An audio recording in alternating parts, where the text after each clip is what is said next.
Ladies and gentlemen, welcome to the table flip phase. The only podcast that moves their graveyard into exile and right back into play. And I'm your host, Holy Man. With me is my co-host, Durgan Lord. How you doing today? I'm doing alright. I'm a spell caller and some Gideons and casting my own Gideons. See, I wish I was doing all right. I'm having a hard time right now. I don't know which way to panic. On the one hand, I have the rebirth of Reflector Mage. On the other hand, we have Delirium playing with the graveyard, and then Looter Scooters pitching hell from above. I don't know where to have my moral panic.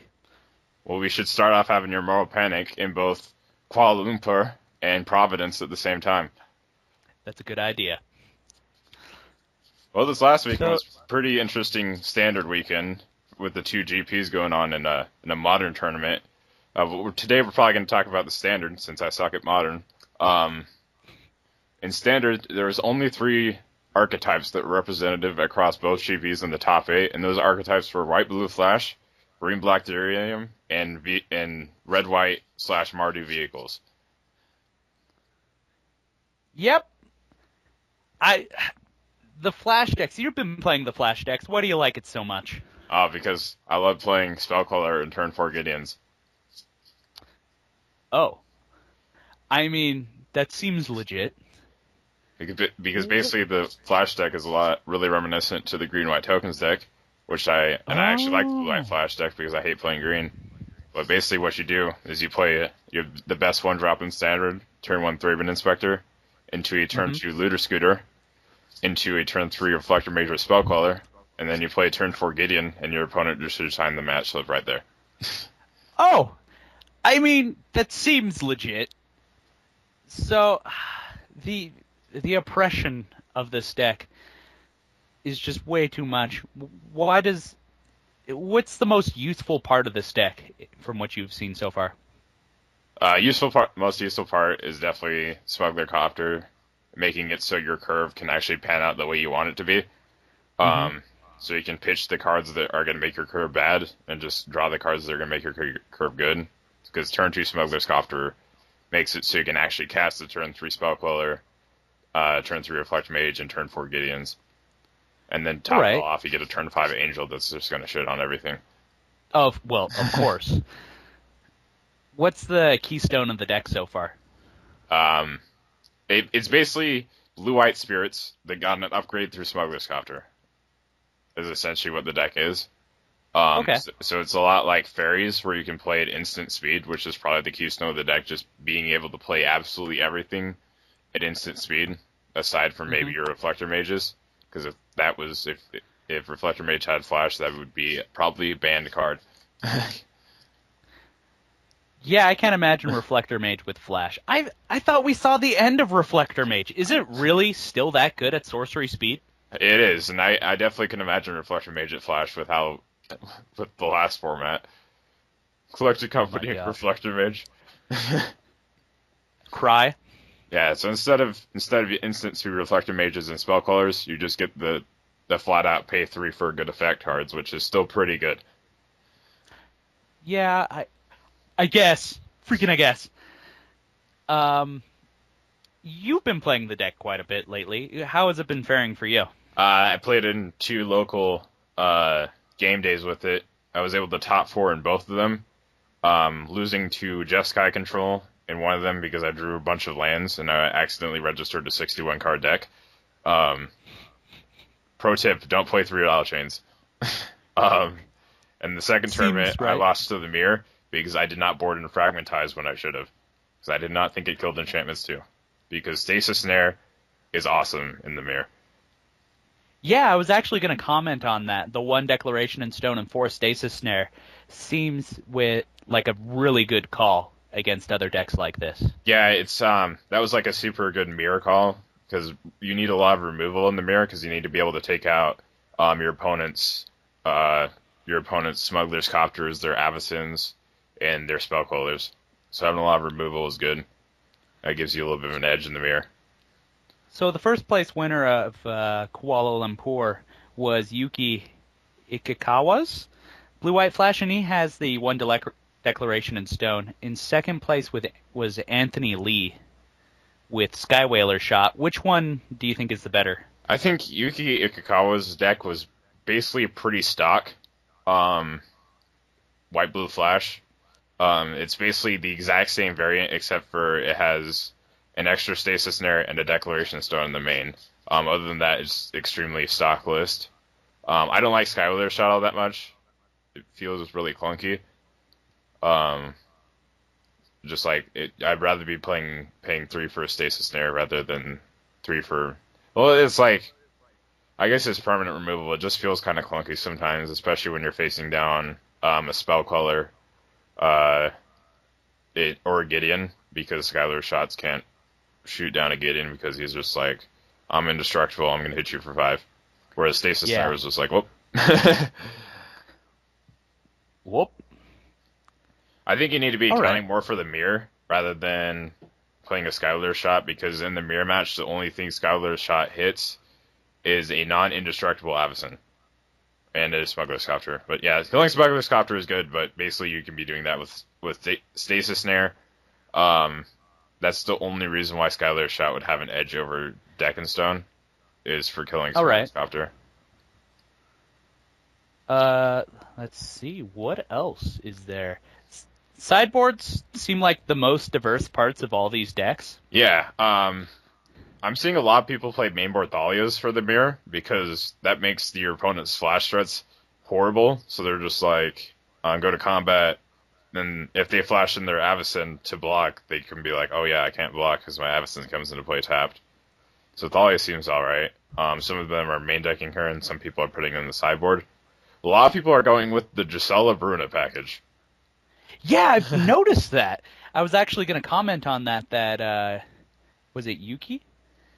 Yuki has the Gisela, the Broken Blade. He has a 4-up, and then the one Bruna, just in case. Yeah, he wants to make a Bracella. Uh, Are the chances good on that? I Do doubt it. you bring that in for the long-term If he game? doesn't have a Thalia's Lancers or anything like that, that one of Bruna isn't going to come into play all that often. Oh, yeah, I seriously doubt it would. The But Gisellas are mainly for the vehicles decks, because Gisela just like is gas against vehicles. that makes sense. Yeah. Do you It's just just... like, oh yeah, I block your copter, gain 4 life, and I still have a 4/3 angel. All right. What do you bring in against the Delirium decks? Deck and Stone, um, Jace. Jace is pretty good against Delirium. Can like build up a bunch of cards against them. Um, Really? yeah, like we'll go ahead and talk about Delirium a little bit later, but Delirium, the reason why it's a good deck is because it's a pretty good counter to this white blue flash deck. Because of one card that we'll talk about later, but yeah, you basically just want to bring in some removal so they don't get going with the Grimflayer. Oh, right, yeah. I brought in Summary Dismissal, but I see that a lot of these people aren't actually running that card. Um, Yeah, I see a couple spell shrivels yeah. and like one Void Shatter in another guy's list. Yeah, definitely Void Shatter you'd bring in because you want to counter the Spider Queen. Mm-hmm. And Summary Dismissal is pretty good against their game plan of Emrakul, because Emrakul is extremely hard to beat with this deck. Because you either have to counter it or Stasis Snare it before they take your turn. Otherwise, Right. it's like destroy your board. Which it's kind of looking like Emrakul's not being a big deal so far, at I, least in Kuala Lumpur. I got Emrakul in game day because I played Green Black Delirium, but I still ended up winning. Yeah. I didn't win through that match. Of course, I lost that match, but I ended up winning the game 3. Yeah, when we talk about Delirium, it looks like the European and American lists favor Emrakul, the one of Emrakul, a lot. Mm-hmm. Well, we'll go ahead and segue into Green Black Delirium because I think we've basically resolved that White Blue Flash is probably here to stay. What are you talking about? Are you telling me my blue-black... Is it blue-black? Zombies deck? Zombie Madness? I think it's Red Black. Black-red Zombie Madness. Yeah. Well, that's saw actually some play, but it didn't really edge its way into the top 8. Oh, no, it did. Let me It's see. top Oh 8, yeah, Jackie Wang. Providence. Let's actually talk about this one real quick. Talk about a hero. In the face of a stale, potentially scary format, this guy brought home the black red zombie madness. Oh my god. Not much to say aside from the typical package of the 4 Scrap Heap Scout Scrounger, 4 Haunted Dead, 4 Prized Amalgam, 4 Olivia Pariah. You know, 'cause why not blow up things? Is there a Yep, the 4 of Smuggler's Copter Yep. for when you. I think the best case scenario is your zombie token cruise Smuggler's Copter, pitches the Pariah, pays the Madness, sacks 3 to blow up 3, and now they declare their blocks. That is probably why this deck made a top 8. Oh, man. And then, yeah, 2 Kalidas, 2 Liliana. This is a bad time for Liliana right now. No. No? Oh, well, let me tell you why you're right. Liliana's like insane right now. Now let's go into Black Green Delirium, which is the hard counter for White Blue Flash. The reason why Liliana is good is because, like, let's say I'm a Spirits player and I'm just like, oh yeah, I play myself with Spirit. What are you gonna do? And then they're gonna be like, oh yeah, I'll just neg 2 neg 1 that, and you're just like, oh no. Yeah, this Black Green Delirium just kind of like poops on White Blue Flash because it's got Liliana to like make your spell color smaller, make your spirit smaller, or even make some dudes too small to crew your copter.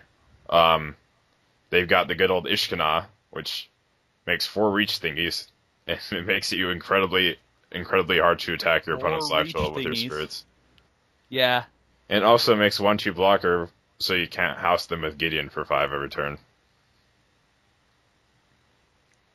Fair enough. And then, of course, it has its 4 tutors in Traverse the Uvenwald for, you know, when you need to do that. When you need a noxious Gear Hulk. Exactly. Other than that, the package seems the same. There's a little bit of the Emrakul package in a lot of these lists. Yeah. It looks like the one of Emrakul is here to stay. The package variant that I'm usually seeing within Black Green Delirium is whether to run Grimflayer or to not run Grimflayer. Yeah. That's the most diverse thing that I'm seeing. Which, I'm on the side of Grimflayer.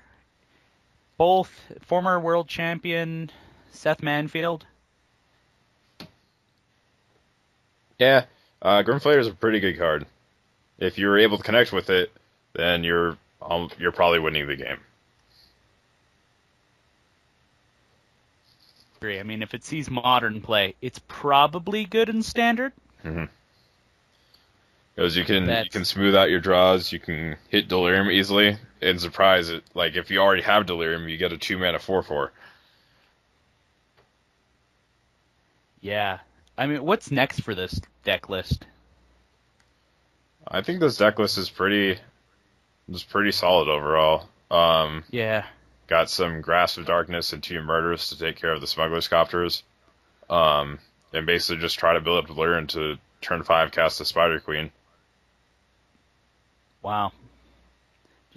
It's of the two, I would say this is the more boring version. Yeah, I was never really a fan of Black Green Delirium. It's a good deck overall, but it just isn't like super flashy to me. Like I like the merge strategies, but Black Green Delirium is just like playing my dudes. Mm-hmm. Which I'm a fan of value, but I don't know. I feel like I've seen this before. Same goes with the Flash deck. I feel like I've seen it, but that's because we went through 2 years of Coco. So it's ingrained in my head to see Reflector Mage and cry. Basically there. But yeah, like Black Green Delirium is a pretty good counter. Probably going to see a lot of variants of it, especially since it's going so high that you have to account for the mirror, so they have to also account for mirror breaking like the White Blue Flash decks did. And also just keep their strategy of being able to beat some of the top tier decks. The card that surprised me the most is Pilgrim's Eye. Like it gets you artifact and creature for your Delirium count, but a 3-mana 1/1 that gets you land is just like what? Disagree. So good. This is a great card. After reading stuff on emerge and graveyard strategies, I'm like, I get it. I get why it's so good. It chumps the spirit, chumps Avacyn, gives you your Delirium online, gets you a land for when you need a land, gets you a land that you can later pitch for future Delirium. Oh my gosh, it does everything you want it to do for a Never mind. Delirium and emerge strategy. Pilgrim's Eye, best card, 10 out of 10, $50.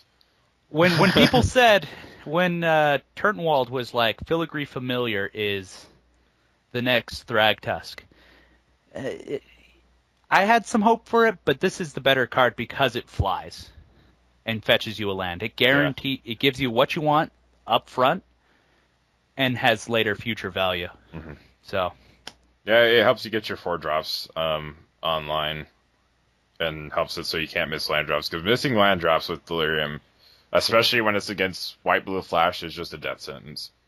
If you hmm can't hit your 5th land, then you're probably dead. oh exactly, and they need that for their Ishkana. Yep. Ishkana is a good card.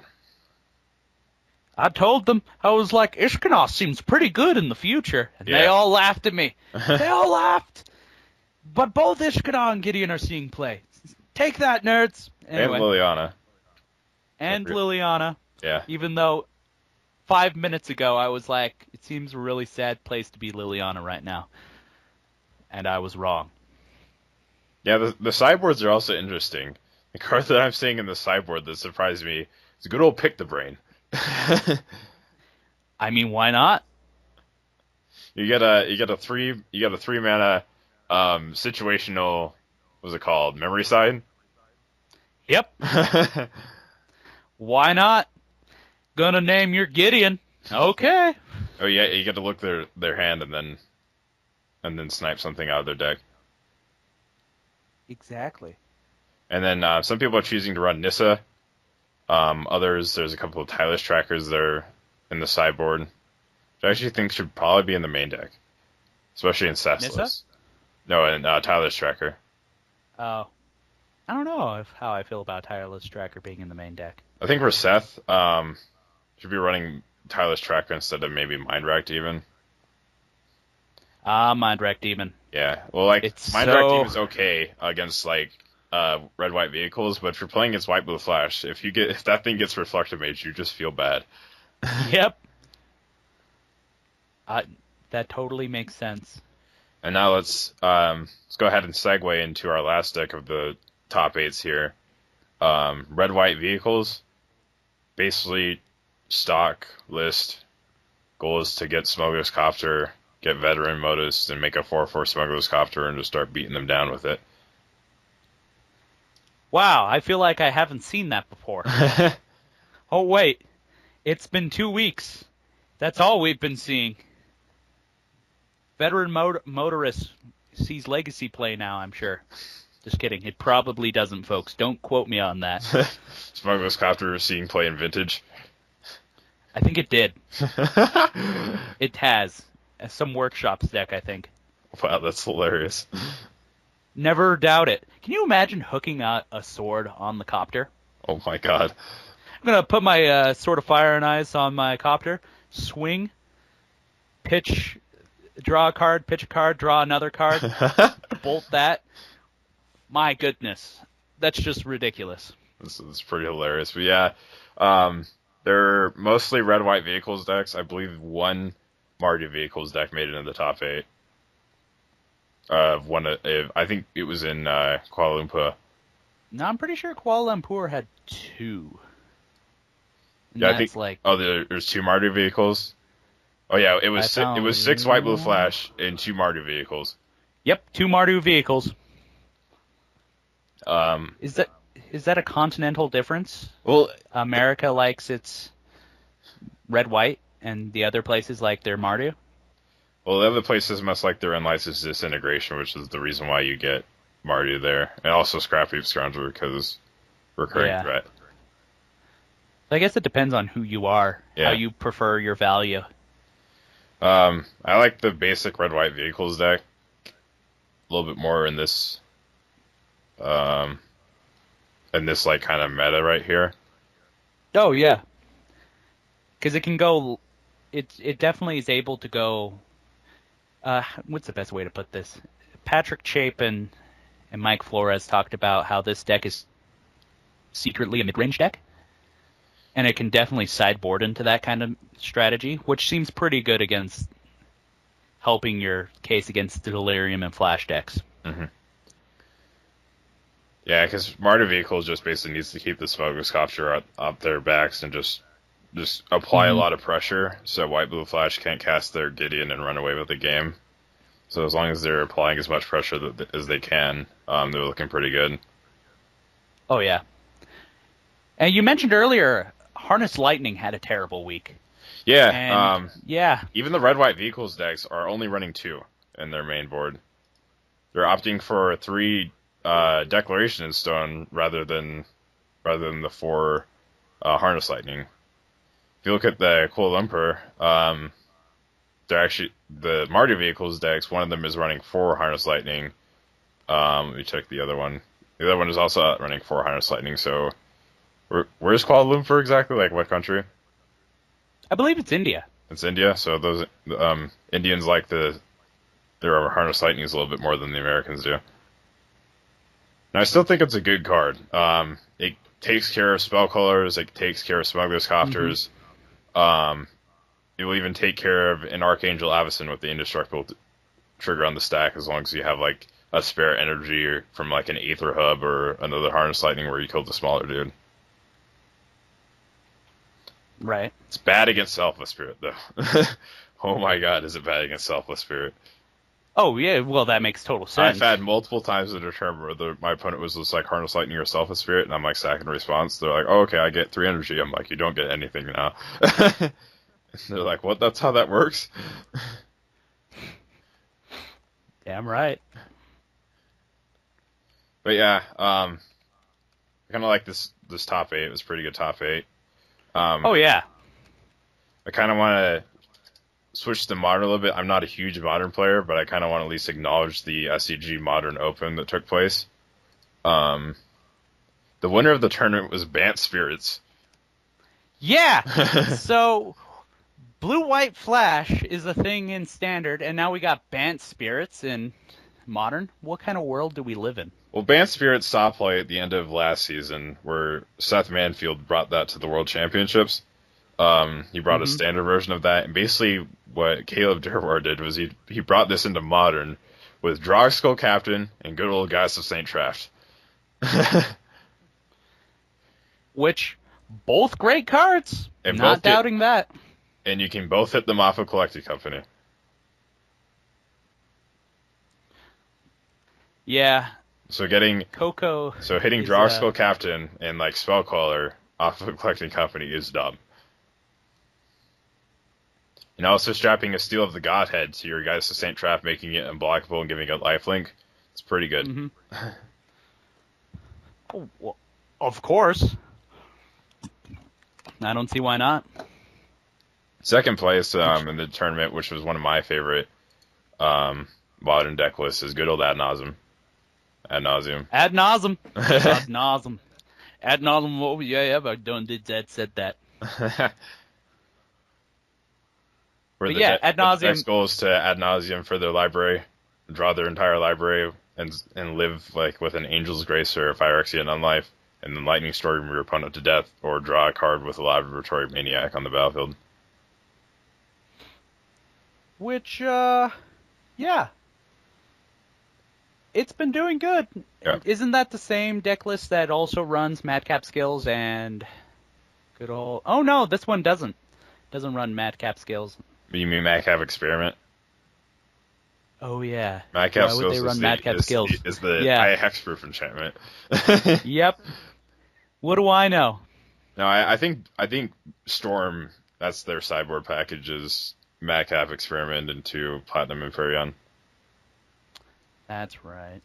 Some of them, the ad nauseums. I swear there was an ad nauseum. Anyway, let's talk about third place with Dredge. Dredge was probably, I think, the most representative day 2 card.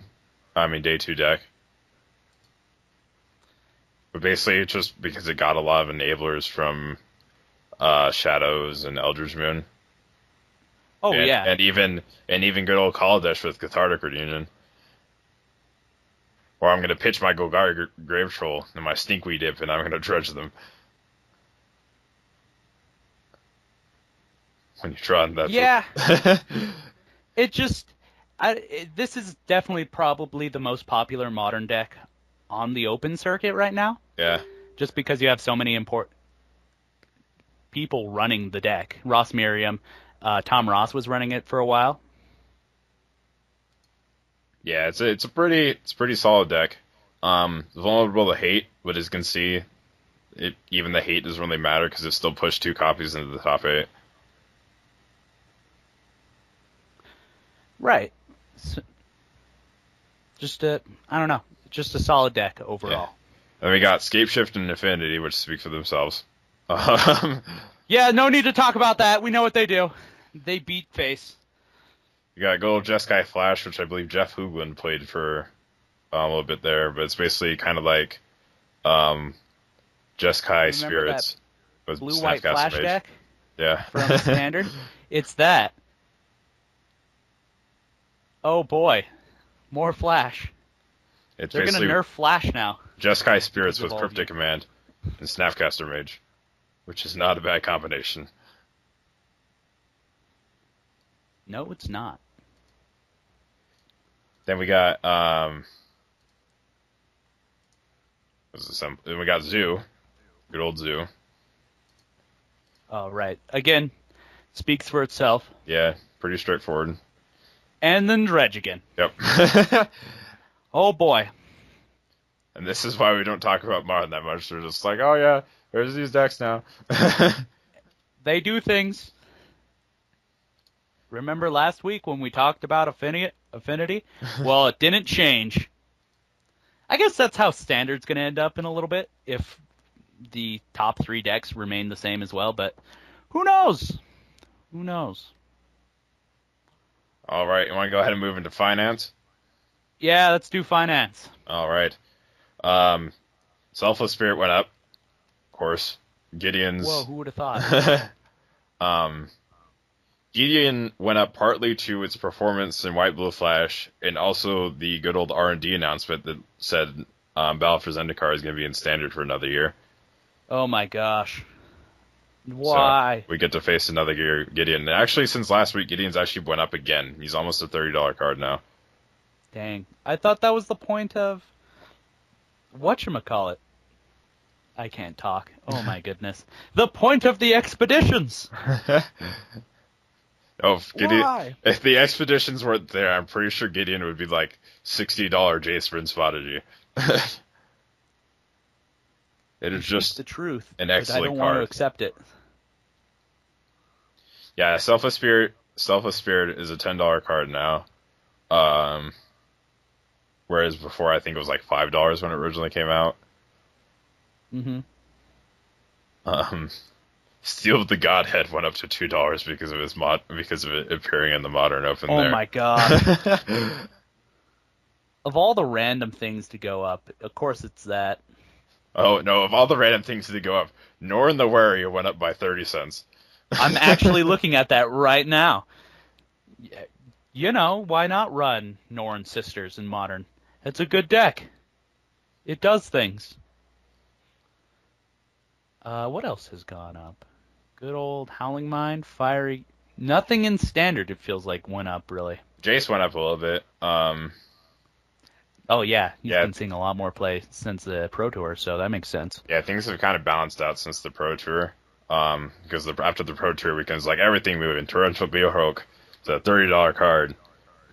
um, and then now you see no Torrential Gear Hulks in either of these top eights. Mm-hmm. It has gone back down to around $20 though, whereas before it was 27, and now Torrential Gear Hulk is only a $20 card. Which we predicted!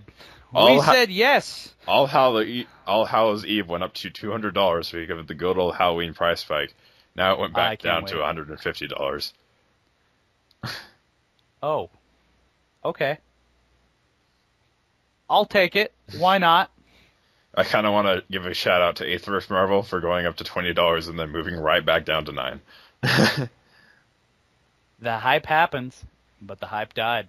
Oh, but I think we're Uh, missing something, Julian. I mean, holy man, I can't get my finger on it. It's the certain land that can make a smuggler's copter's power zero. are you talking about the island of Wok Wok? Talk about the island of Wok Wok. It went up to Damn right. $88. So if you're holding on to your stacks of 300 of island of Wok Woks, like holy man and I here, you gotta push them out, put them back on the market. Nah, Island of Wok Wok's gonna still go up because of that Smuggler's Copter seeing vintage play. Yes. You need to hold on to it. You need to hoard more Island of Wok Wok, folks, in order to survive I haven't the heard that. coming Smuggler Apocalypse. I even heard that in Commander, they're thinking about taking the singleton rule out just for Island of Wok Wok. Oh, They're that's a eligible to fact. play a 99 Island of Wok Wok deck with Island of Wok Wok being your commander. Oh, it's a total fact. And while we're on Commander, that actually segues into our next perfect pivot. I'm pivoting. Let's talk about the recent Commander stuff. And with us is good old Mr. Testacular. How you doing? Hi. How we doing, folks? First things first, what's your thoughts on them removing the singleton rule for Island of Wok Wok? I was actually just about to ask what that was. It's a Island of Wok Wok is a reserve list land, and basically all it does is tap, change target flying creature's power to 0 until end of turn, and that's it. Damn. But it's a reserve list card, so it's like $88, and it keeps on moving up and down every single week. It's so important. What's your thoughts on them removing the singleton rule for Island of Wok Wok? What are you thinking, committee? What are you thinking? It's a great idea, right? Oh, yeah, it's beautiful. Oh, thanks. That's perfect. I didn't even have to. I'm not even going to have to future edit you saying, yes, it's the best thing ever. Holy man, Yes. didn't even find out playing that deck against my Nimbizik Commander deck. Oh, yeah. I run 39 Island of Wok Woks in one EDH deck because it's so important. But let's talk about spoils, sons, children, people, hosts, words. Commander 2016. You know it. I know it. 4-color commanders. What's your thoughts?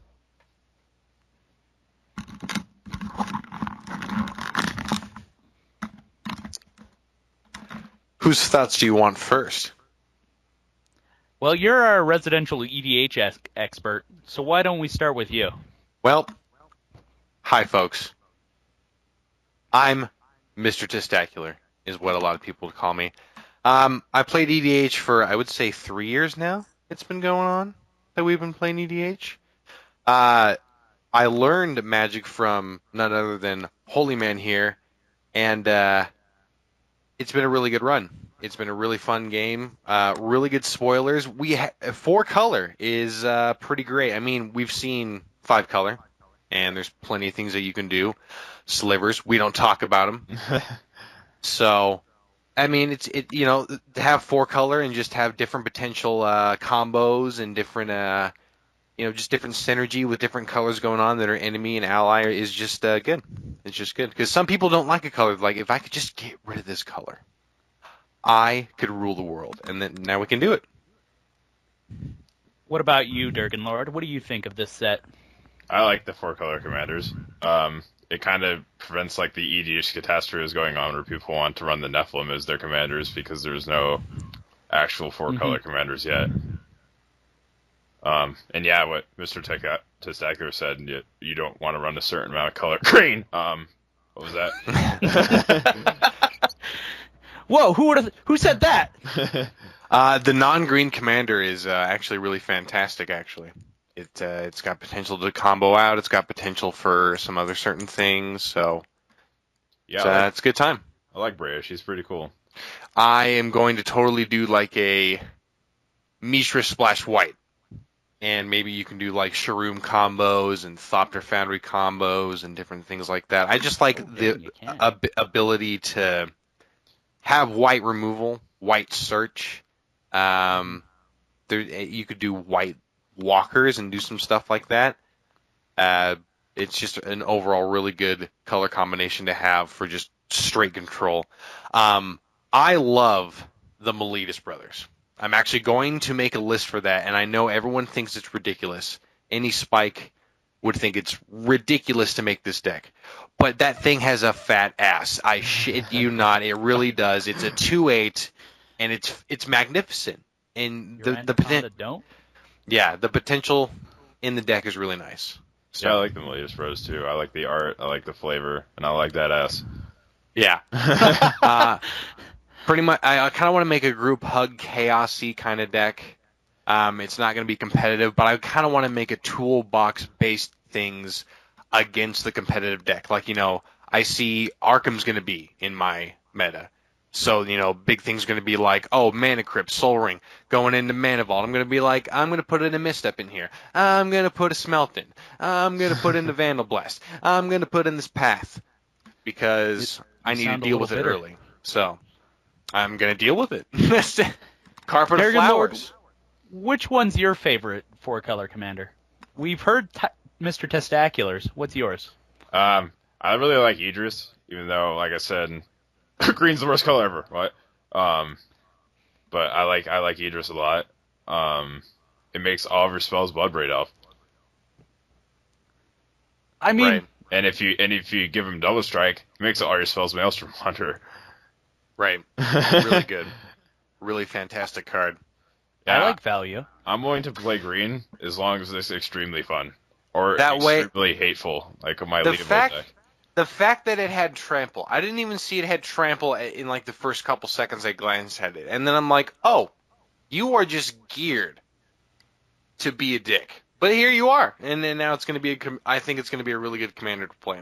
So Yeah, I like him a lot.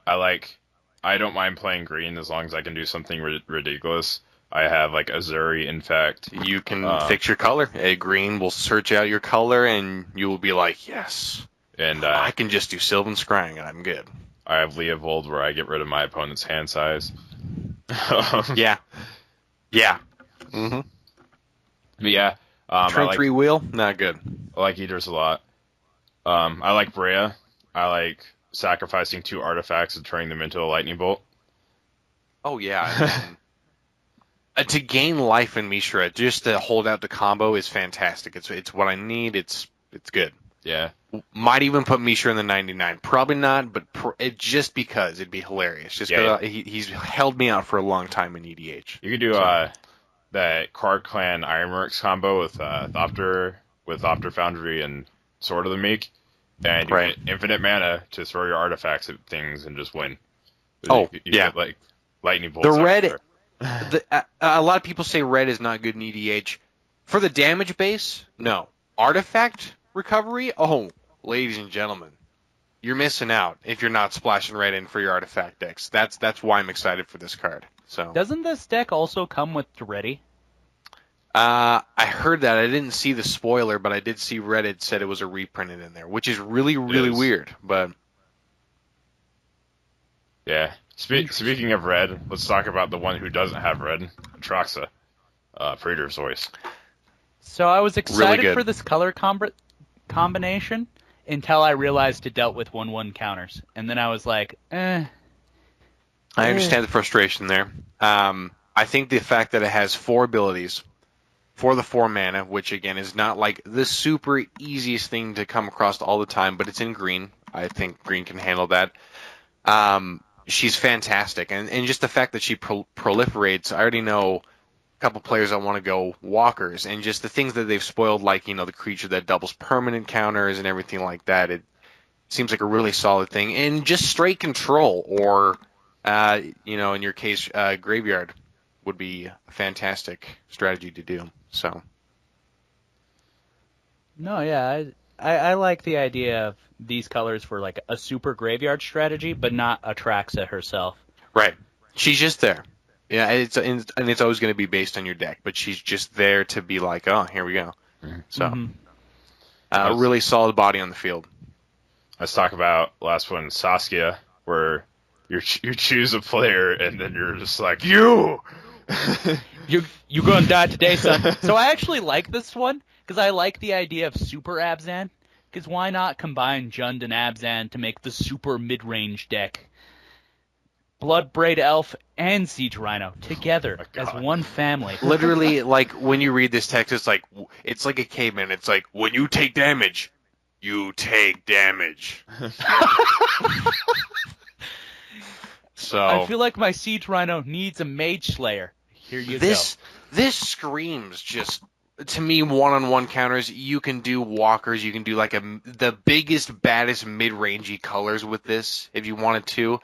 Uh, really funny, really I good. like the idea of So commanding into some like Dragon Lord Dromoka because I can. Mhm. Or you're gonna play something greater than I'll just play my Gaddock Teague to hate you out as well. There you go. oh, you like Gaddock T? Sun Titan, bring it back. Yeah. Then I'm gonna sack it. Bring it back. Oh look, I just cascaded my Bloodbraid Elf into a Dromoka's command. You're dead. Just great. This is the value deck. You all don't believe me, but this will be the value deck. All right. Other than that, shall we talk about partners? Yeah, we gotta talk about those partners. Hmm. Sounds good. So we all know the winner is Bruce, but let's You talk know, about the rest. I'm actually not disappointed. A lot. I saw. No one. This is kind of like Fight Club. I always mention Reddit because no one talks about Fight Club. But this is not a disappointing Boros Commander. It's actually, I think it's a really solid thing if you want to pair it up.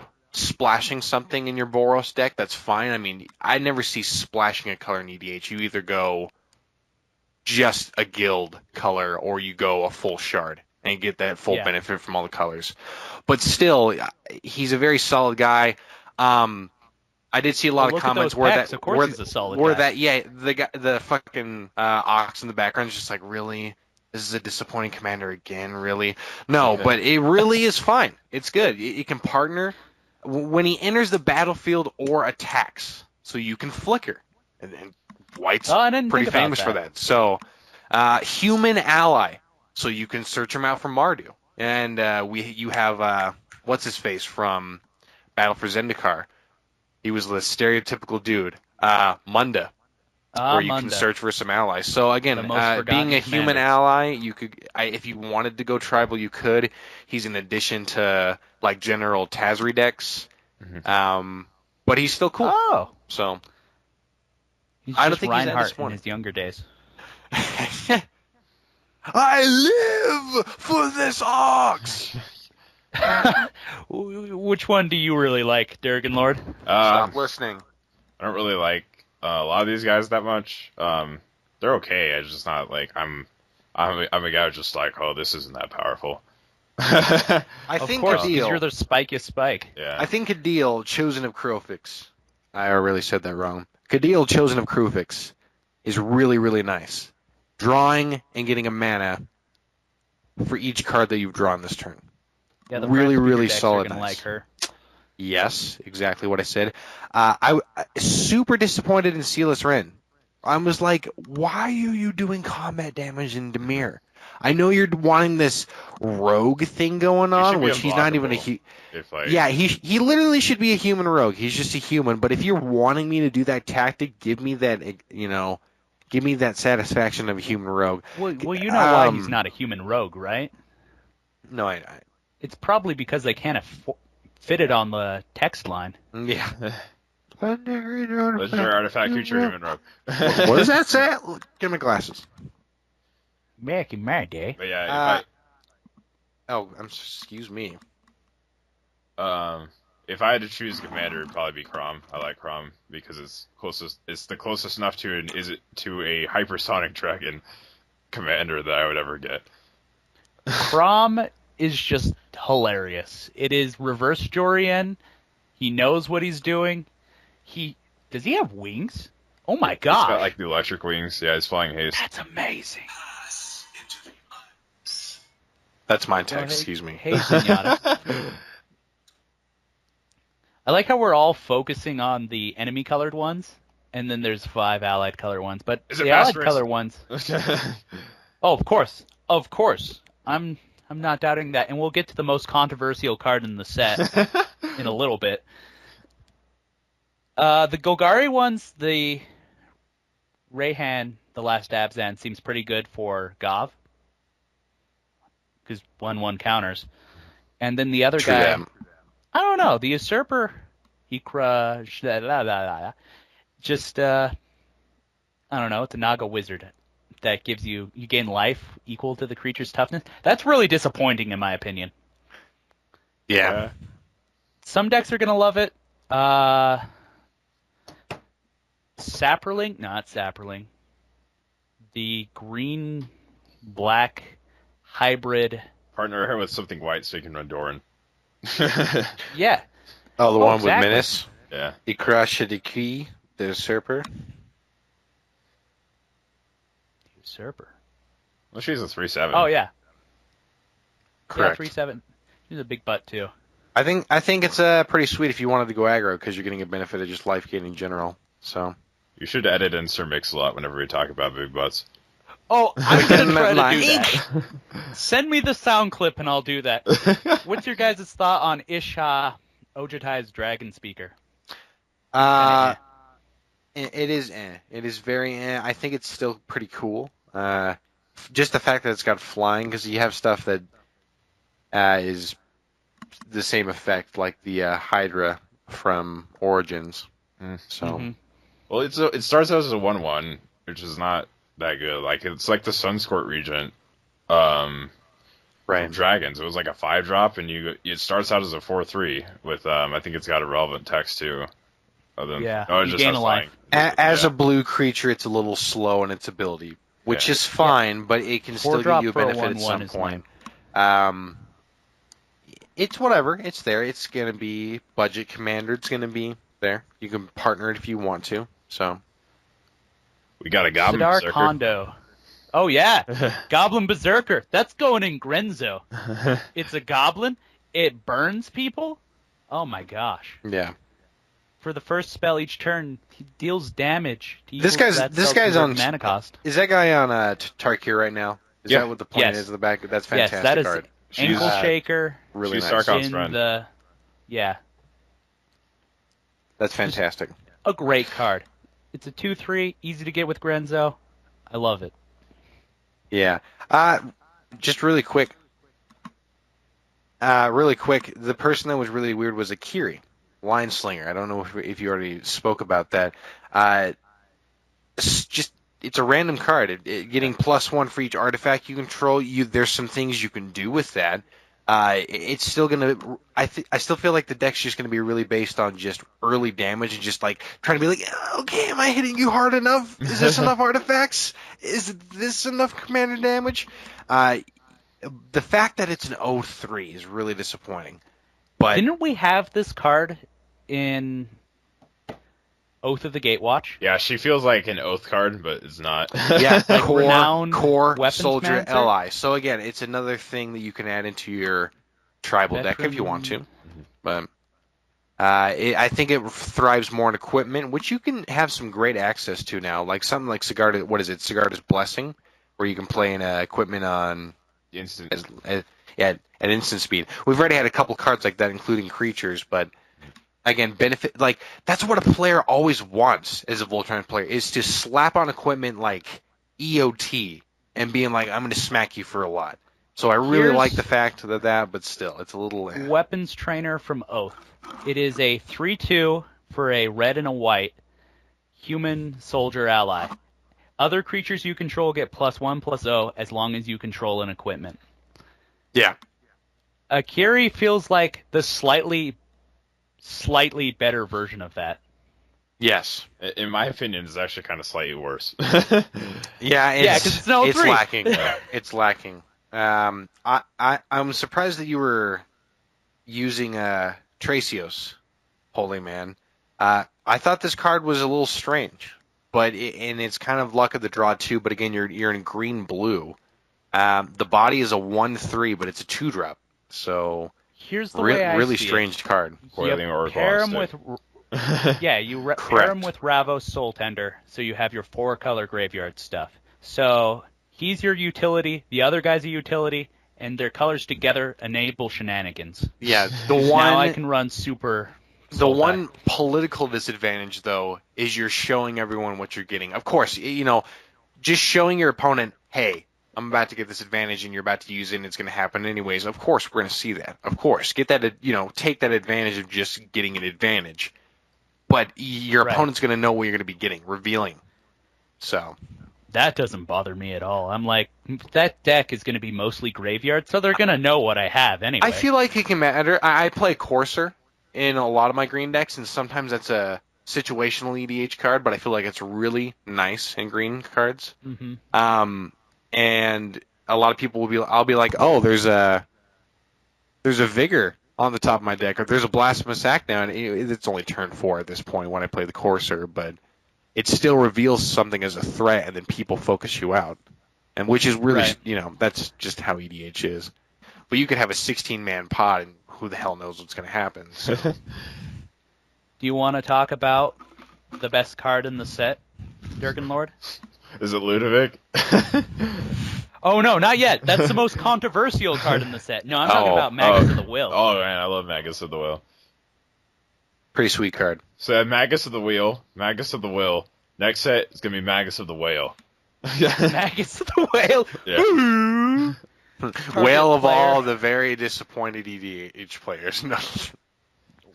No, I I, have li- no I like idea what Magus of the Will a lot. I'm a fan of some Yawgmoth Wills. And this Oh, is yeah. Just that on a stick. People. Oh, it exiles itself. So? Of course it exiles itself. That'd be so overpowered. What if it dies? You bring it back and then do it? Yep. I Yeah. don't know. It's Late just game good. is kind of ridiculous. So early game, it's like the greatest setup ever when you have Entomb or something like that. Oh my gosh. Entomb, Lotus Petal, Dark Ritual. Oh wait, Buried that's, Alive is You're probably playing the best Storm, card I've you're ever playing seen. Storm and EDH yeah. now. I'm playing Vintage Storm in EDH. My bad.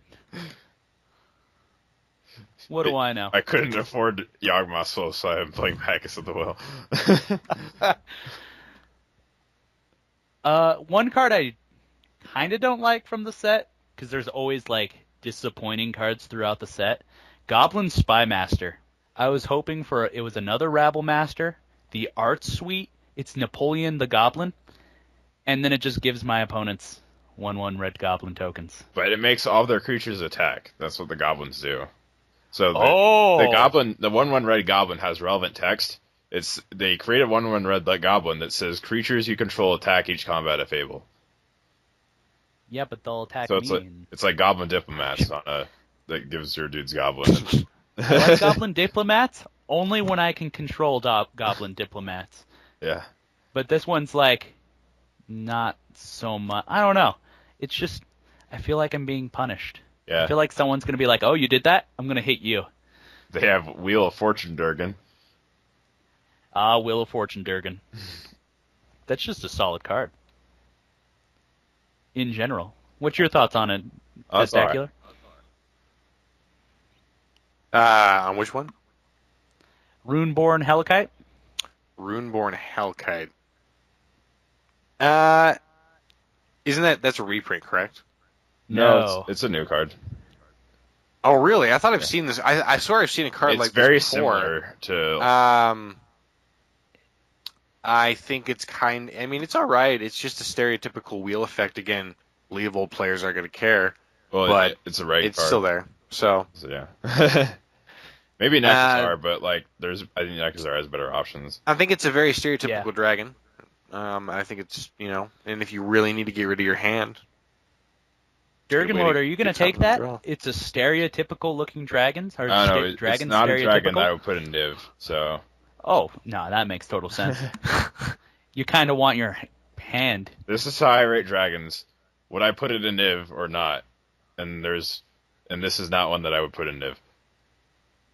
That makes sense.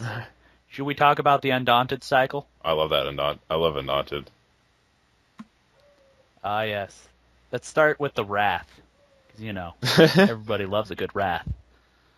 Sublime Exhalation. What's your thoughts, gentlemen? Okay, I'll start. It's good. It's a Wrath. If you're playing in a standard pod of 4 players, it makes it Wrath of God that isn't double white. Yeah. So Yeah. good. Again, 16-man pod. I guess who's going to have an advantage? Oh, yes. Drop your 1-drop Wrath. Yep. What is that? Guys, he's making infinite tokens. Don't worry. I got a 1-drop Wrath. Golgari Charm? No. No. And then Coastal Breach, which is the worst. Whatchamacallit? It's worse Cyclonic Rift. Yeah, that word. Words. Yeah, is it worth running? I don't think so. I personally would not put it in Niv. Yeah, I like the Crush of Tentacles better. Upheaval. Can't You use know. upheaval. Most things on the... What do you mean I can't use Upheaval? Not Upheaval. Oh my gosh. Evacuation. Yeah, there you go. Upheaval. Yeah, I'd rather do those things because they're instant speed rather than this. I guess 16-man pod, 1-drop, return everything back to their hands is okay. Our favorite is Curtain's Call. Because it's Curtain's Call? It's an instant. Oh, yeah. Kill 2 target creatures? Oh, man. Feels good. Can it become a Doomblade? Yeah, No, it if becomes you better have 4 murder. opponents. Yeah. Oh, man. I don't know. I like killing effects. This does what it needs to do. Oh, and it's Rakdos, too. And Rakdos people. Because they got the... Not the Gladiator. I don't know. Words are not my specialty today. What's the red one? I don't even remember the red one. The Undaunted. Divergent Transformation. Yeah. The better... Polymorphs 2 things. Yeah. Chaos Warps. Yeah. 2 things. You can do it on yourself if you need it. Token decks are boy. like it. Gonna pitch this little guy to get the little guy again. No! And then you have Wildest Dreams, the Undaunted card. AKA... Wait.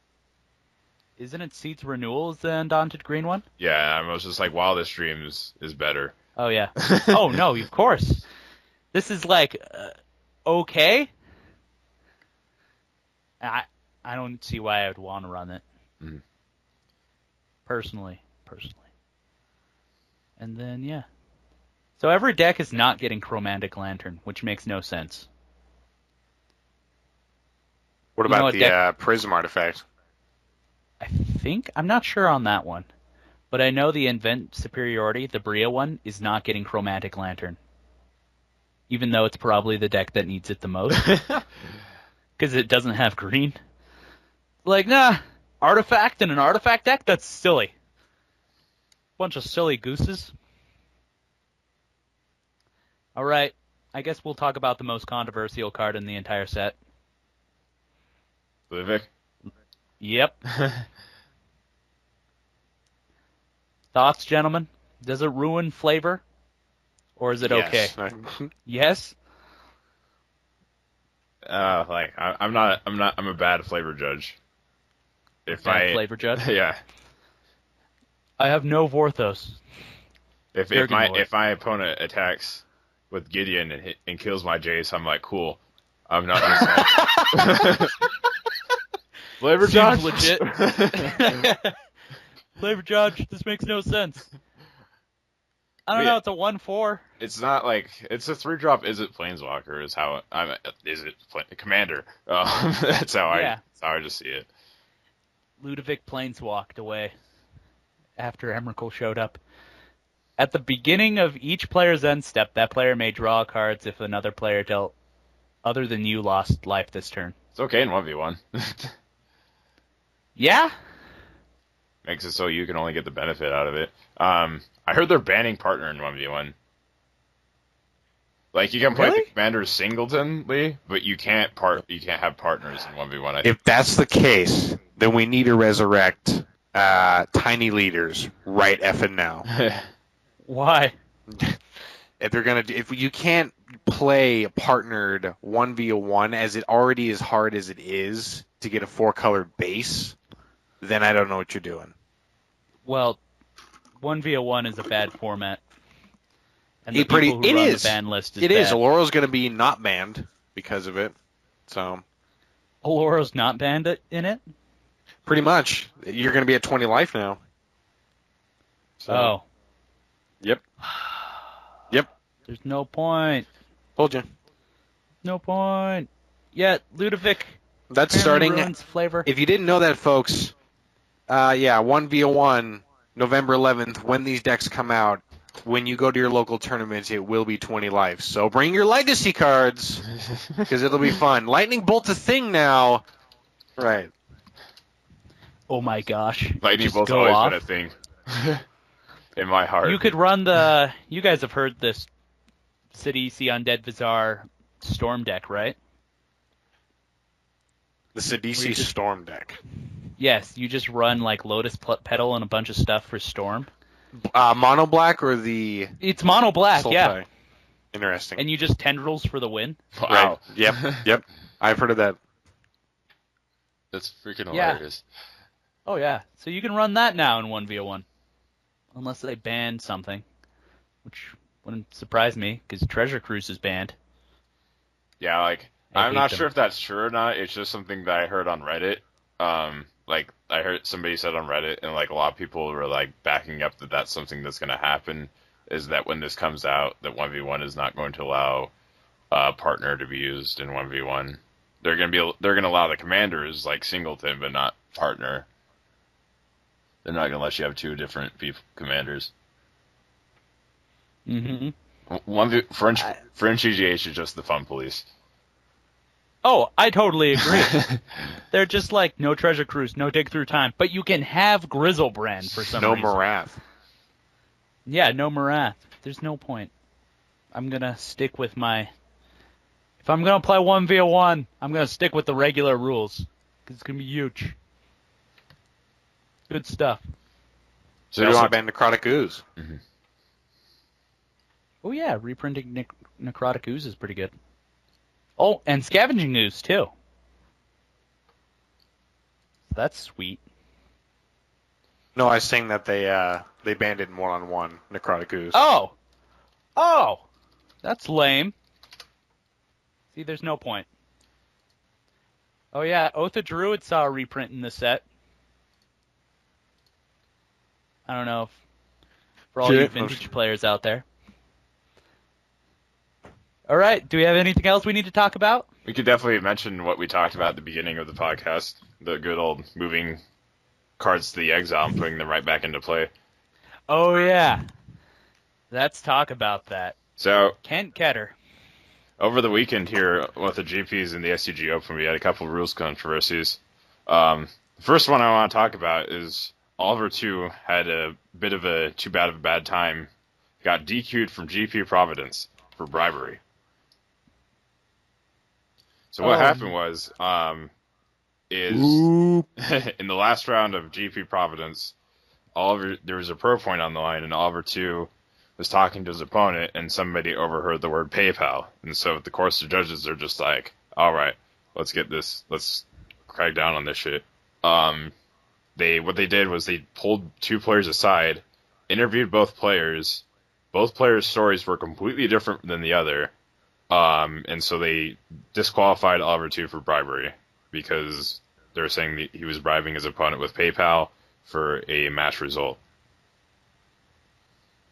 Yeah, that's good on the judges for doing that because we need to enforce bribery rules. Yeah. Yeah, because intentional concessions and stuff like that is not good for the game. No, it's not.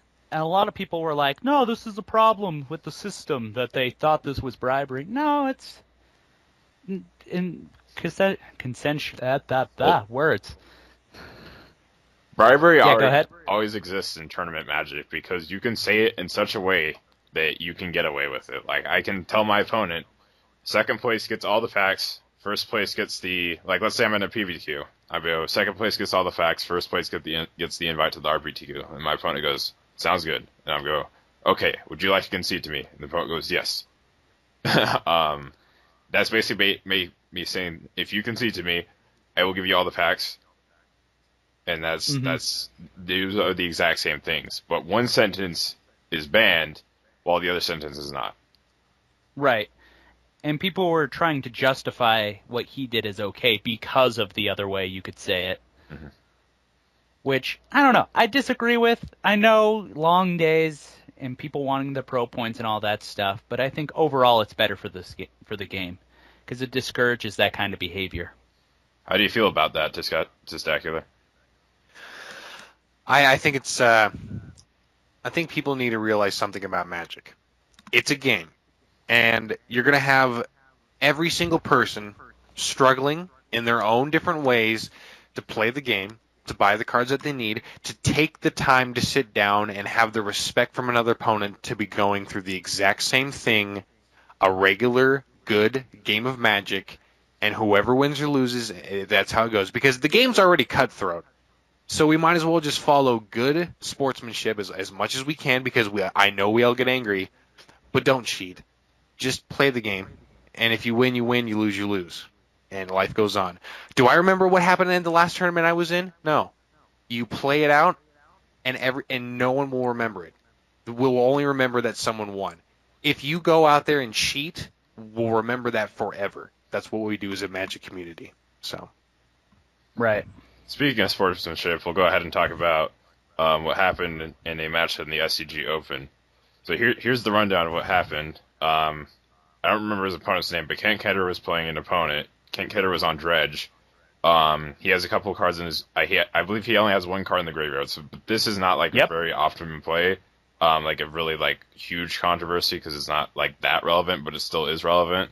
So what Hmm. happens was Kent Keder's opponent plays Rest in Peace, which is a extremely good sideboard card against Dredge. Rest in Peace has a trigger. This is when Rest in Peace enters the battlefield, exile all cards from the graveyard. So here's what happens. Kent Keder's opponent plays Rest in Peace.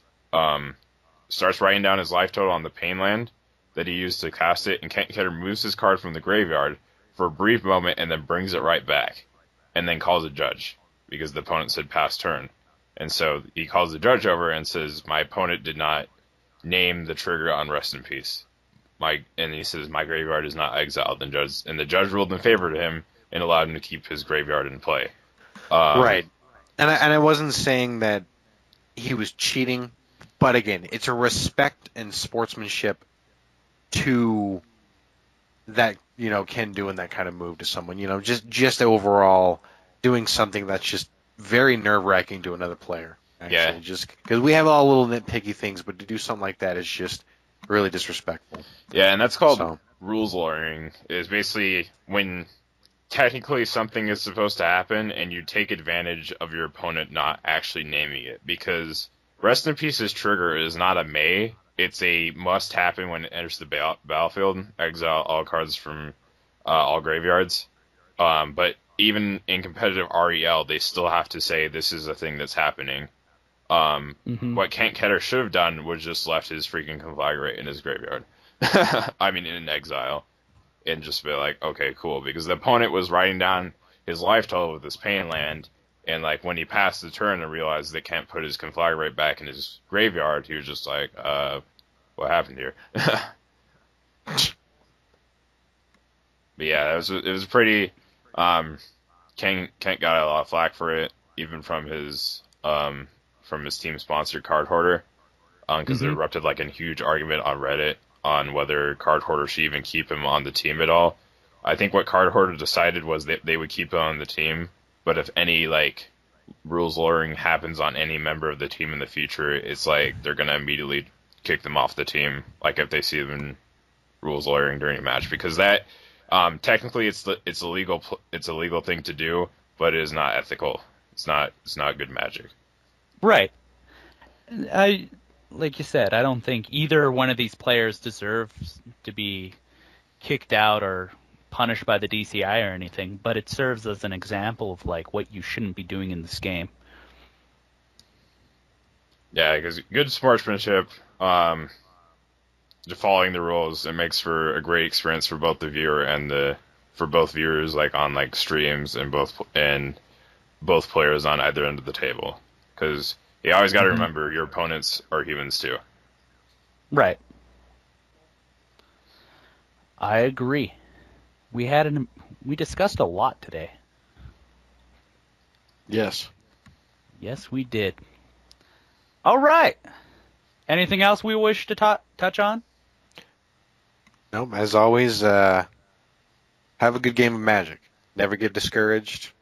And as always, don't play lands. No, No, always play your lands front unless somebody tells you to do it otherwise. Yep. I'm watching you, holy man. Every time we play. Leave me alone. This is who I am. Goodbye, This is everybody. who I am. Thanks, folks. Bye.